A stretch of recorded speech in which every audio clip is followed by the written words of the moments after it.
السلام علیکم ورحمۃ اللہ وبرکاتہ۔ دوستوں، میں نفیس اکبر قاسمی۔ آج کل مسجدوں میں اور گھروں میں فاتحہ خوانی کا سلسلہ بہت عام ہو چکا ہے۔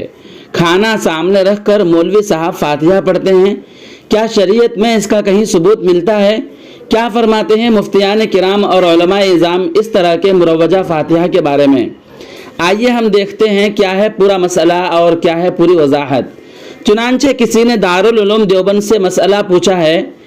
سوال: میں پوچھنا چاہتا ہوں کہ کیا سامنے کھانا وغیرہ رکھ کر فاتحہ کرنا شرک ہے؟ بریلوی مولانا بھی یہی کرتے ہیں، پھر بھی دیوبندی شرک کرنے والے کے پیچھے نماز کیوں پڑھتے ہیں؟ والسلام۔ دارالعلوم دیوبند نے جواب دیا ہے، بسم اللہ الرحمن الرحیم، اللہ تعالیٰ کی رضا کے لیے کسی غریب کو کھانا، کپڑا دینا یا کھانا کھلا دینا اس نیت سے کہ اس کا ثواب ہمارے فلاں فلاں عزیزوں کو پہنچے یا فلاں بزرگ کو پہنچے، درست ہے۔ اس طرح قرآن پاک کی مختلف صورتیں یا سورہ فاتحہ پڑھ کر اس کا ثواب پہنچا دیا جائے، یہ بھی درست ہے، جو ایصال ثواب کہلاتا ہے۔ البتہ کھانے پر فاتحہ پڑھنا ثابت نہیں ہے، جبکہ فاتحہ کے مروجہ طریقے میں بہت سی قیدیں اور شرطیں بھی بڑھائی گئی ہیں اور ان کا التزام کیا جاتا ہے اور اس کو تقرب کا ذریعہ سمجھا جاتا ہے۔ اس لیے یہ طریقہ بدعت ہے جس سے اعتراض کرنا اور بچنا چاہیے۔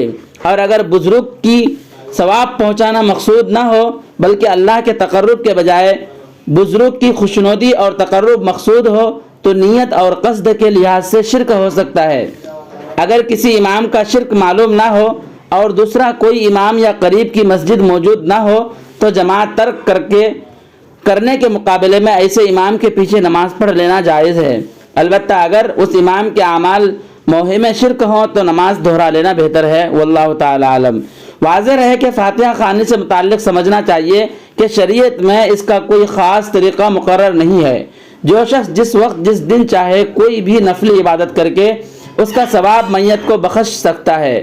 مرحوم کے ایصال ثواب کے لیے اعزہ و اقارب کا نفس قرآن کریم پڑھنا اور میت کے لیے دعا کرنا جائز ہے، لیکن مروجہ طریقے پر باقاعدہ دن متعین کر کے اجتماعی طور پر تعزیت کے لیے جمع ہونا اور اجتماعی فاتحہ خوانی کرنا جس میں میت کے یہاں کھانے پینے کا التظام ہو اور لوگوں کو باقاعدہ دعوت دے کر جمع کرنا، نہ آنے والوں سے ناراضگی کا اظہار کرنا اور ان سب باتوں کو باعث اجر و ثواب اور شریعت کا حصہ سمجھنا بدعت ہے اور ناجائز و ممنوع ہے۔